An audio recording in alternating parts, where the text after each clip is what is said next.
بسم الله الرحمن الرحيم الحمد لله رب العالمين والصلاة والسلام على رسولنا الكريم وعلى آله وصحبه أجمعين اللهم إنا نستهديك لأرشد أمرنا وزدنا علما ينفعنا الحمد لله رب العالمين حمدا يوافي نعمه الكافي مزيدا يا ربنا لك الحمد كما ينبغي جلال وجهك وعظيم سلطانك سبحانك لا نحصي ثناء عليك أنت كما أثنيت على نفسك ولك الحمد حتى ترضى ولك الحمد إذا رضيت ولك الحمد بعد الرضا اللهم صل وسلم على سيدنا محمد في الأولين وصل وسلم على سيدنا محمد في الآخرين وصل وسلم على سيدنا محمد في كل وقت وحين وسلم على سيدنا محمد في الملأ الأعلى إلى يوم الدين وصل وسلم على سيدنا محمد حتى ترث الأرض من عليها وأنت خير الوارثين الحمد لله رب العالمين نويت التعلم والتعليم والتذكر والتذكير والنفع والانتفاع الرفارة والاستفادة والحث على تمسك كتاب الله وسنة رسوله صلى الله عليه وسلم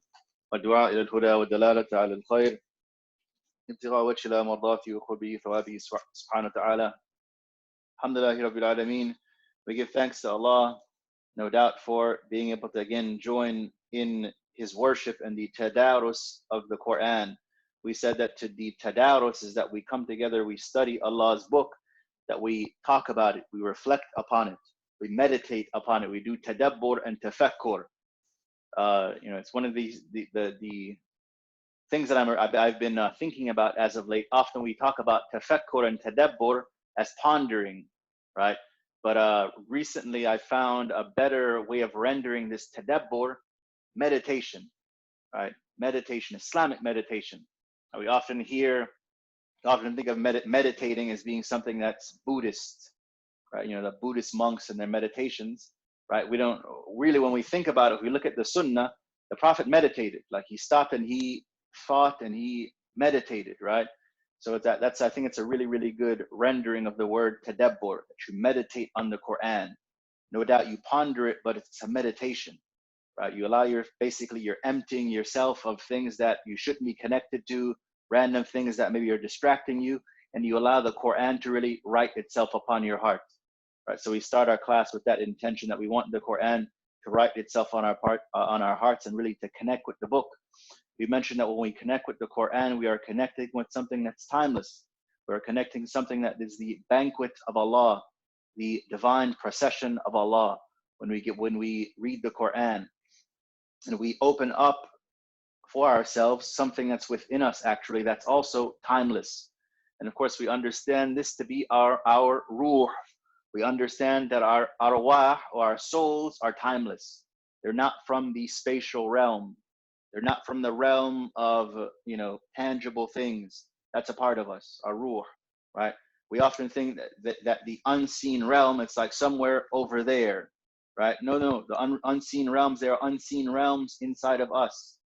Unseen realms inside of us, and the excuse me, the purification of the heart, it opens up this unseen realm within us, right? It opens up that for us, right? I just shared a set of lectures on this Islamic meditation. I highly recommend people look at it, right? I highly recommend it. The Sheikh Muhammad Mendez does a really, really good job, right?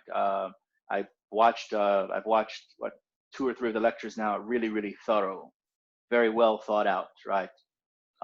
So it's not, you may see it and you say, is this some sort of yoga, Buddhist? No, this is Islam, right? Now, we don't have time to go into the technical details, but this is Islam, right? Doing tadabbur, thinking about the Quran, pondering the Quran, meditating on the ayat of Allah's book, right? So alhamdulillah. We begin today with Surah Al-Ankabut. This is the surah of the spider, right? So Allah begins this particular surah, this timeless surah, this timeless procession. We begin it with the huruf al-muqatta'at. These are huruf that immediately call our attention. So alif lam mim. Ba'd a'udhu billahi minash shaitanir rajim. Bismillahir rahmanir rahim. Alif lam mim.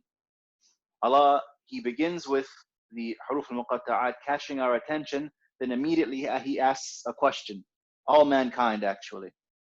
We mentioned this before, that the Qur'an isn't only an address to believers, it's an address to all of mankind, right? And this is important that we keep that in mind, that Allah is basically speaking to all of mankind in the Qur'an. And there are some believers, there's some verses that will generally be